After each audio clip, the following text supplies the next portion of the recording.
Si loin que je me souvienne, j'ai toujours voulu être un gangster. Hein.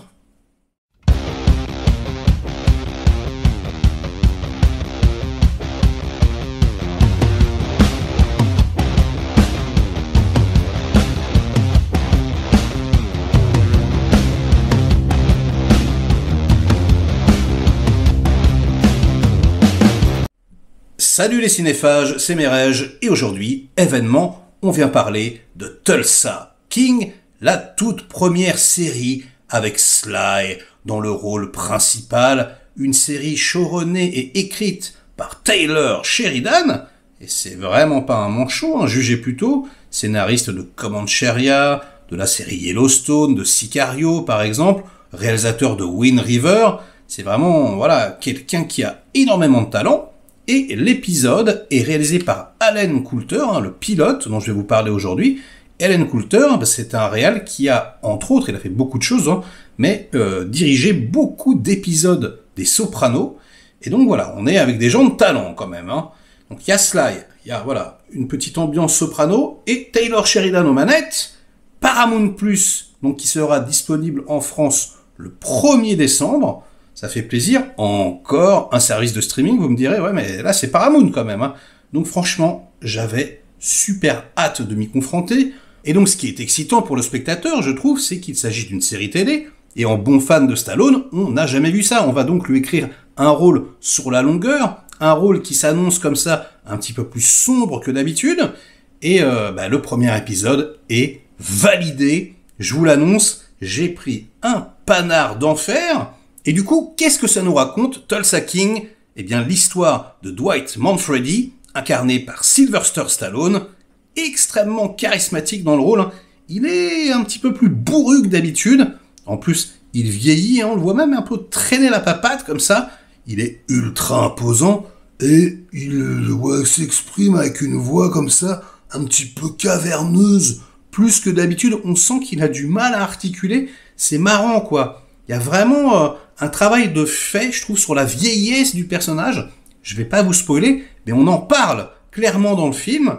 Et on n'est pas forcément tendre avec cet aspect-là. D'ailleurs, c'est assez marrant, notamment dans une scène que j'ai trouvée plutôt émouvante.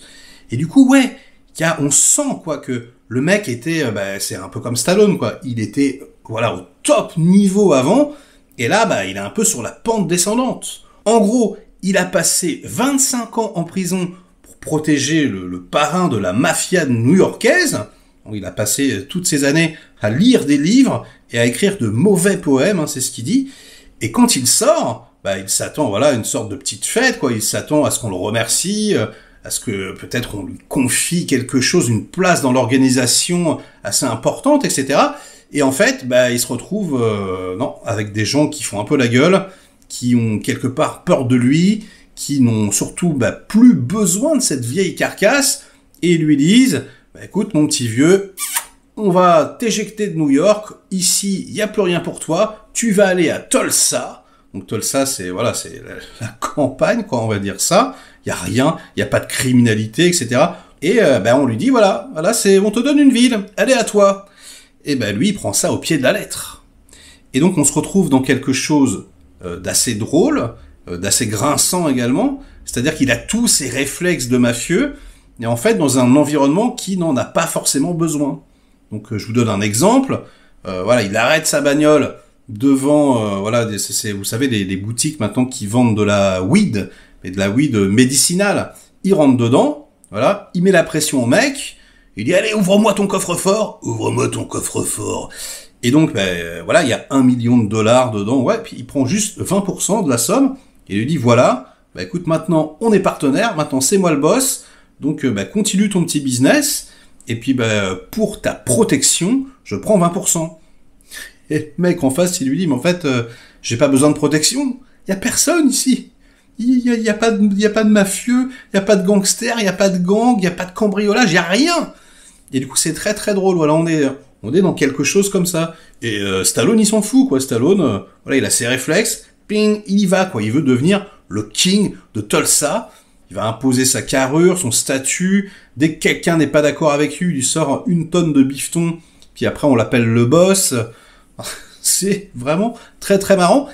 Et en plus, c'est assez violent, mais violent, on va dire, drôle. C'est-à-dire, il n'y a pas de sang, par exemple. C'est Stallone, hein, quand même. Donc voilà, il va plus assommer les mecs, il va plus les menacer. C'est pas un gros boucher. On va dire que c'est un mec qui a juste des valeurs, des convictions, et qui, en plus, est une sorte de montre à gousset dans un monde qui est devenu complètement digital.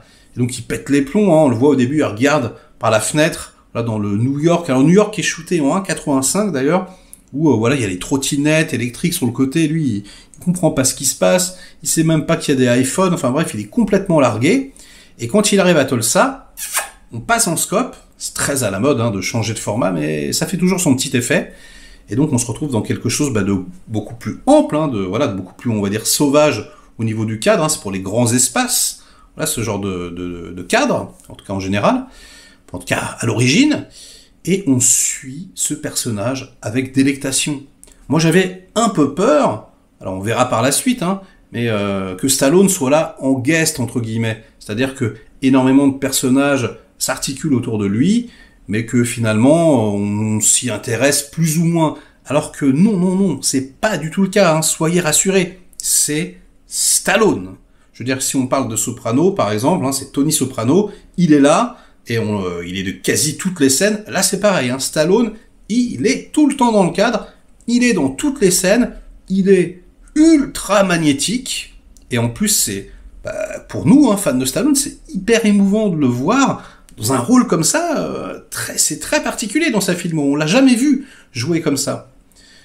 Si je pouvais donner un petit défaut, je dirais que c'est la réalisation en elle-même, voilà, qui est très télévisuelle. Il y a, alors là pour le coup, aucune envolée, il n'y a pas de narration visuelle particulière, c'est vraiment assez statique. Donc c'est pas dégueulasse, hein, c'est plutôt bien shooté et tout. Enfin, je veux dire, la photo est pas mal, mais je veux dire, voilà, on aurait aimé peut-être un petit supplément d'âme, quelque chose qui fasse un tout petit peu plus péter la braguette. Mais globalement, ça reste tout de même de très bonne facture. Ne vous en faites pas. Et du coup, oui, boum, je valide. Et je vous encourage, franchement, à découvrir ce show le 1er décembre sur Paramount+. Moi, je vais m'abonner direct. Je donne toujours une chance, de toute façon, au service de streaming. D'ailleurs, je ferai peut-être une vidéo où je critique le service. Mais franchement, il frappe fort, quand même. Il y a tout un tas de films, hein, qui seront dispo, tout un tas de séries.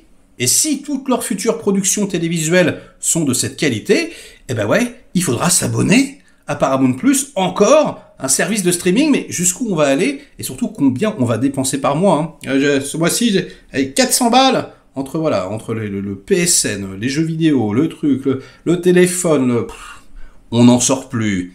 On n'en sort plus, les petits amis. Bref, ce sera tout pour cette petite critique, cet avis à chaud de Tulsa King, hein, épisode 1, le pilote, très très bon. Je pense que voilà, on va prendre un pied d'enfer.